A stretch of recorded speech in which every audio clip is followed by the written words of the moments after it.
Kiș-Cădăuga Cement Works, western Romania. Instead of burning gas or oil, the factory is now powered by burning waste, like these piles of tyres outside the factory. A few dozen metres away, several family farms. The residents are appalled by the incineration. I had 4 apple trees there and they all dried up. I replanted them. We spent our whole time replanting to replace dead trees. Look at these walnut trees. I'm going to have to cut them down too. Marius says all the bees on his farm have died since the factory began rubbish incineration. Marius and his neighbour Ottilia say it's also affecting their health.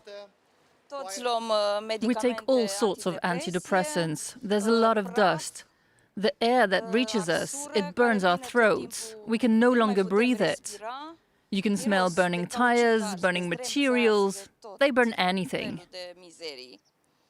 The cement works have always been a source of pollution, but it's gotten worse since they set up the rubbish burning business. Marius and Ottilia show us deposits of particles that build up every day in a thick layer on the garden furniture and windowsills. Imagine what's in our lungs. While the residents describe a daily ordeal, the cement company assures us it has invested €13 million in the factory to ensure all environmental guidelines are met. But it turns down our requests for an interview. 200 kilometres away, the border town of Nădlac. Customs officers here recently impounded a batch of medical waste sent from Italy, hidden in a truck carrying all kinds of rubbish. It was headed for the cement works to be burned. The environmental unit stopped it. In the past, in lorries supposedly carrying tyres from Germany, Austria and Italy, we have found car batteries and other rubbish classed as highly dangerous mixed in with the tyres. But the inspectors have limited powers. Only a few yearly border checks are made, meaning much gets through. Every week, dozens of skips of rubbish from Western Europe enter Romania illegally, says prosecutor TEODOR NITA, who specialises in environmental cases. He's angry. He says Romania lacks the legal weapons to tackle the problem. One of the solutions would be to standardize prices across Europe. If we did that, Romania would stop being attractive and the game would be over. But the government won't do that. They don't see that there are solutions to the problem. Rubbish is sent here because it's economically attractive. €17 a ton, compared to 250 in Western Europe. Incinerating rubbish here is cheap. It's also completely legal for incinerators to burn more than 100 different types of rubbish.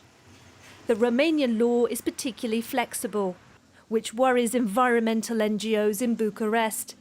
They say proper environmental impact assessments aren't carried out.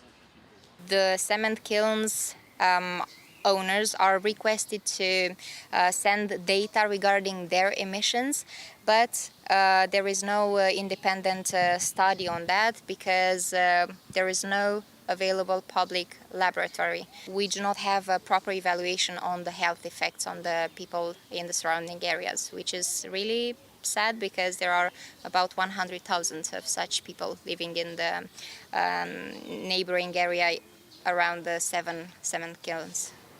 Among the 100,000 people directly affected, Marius and his family.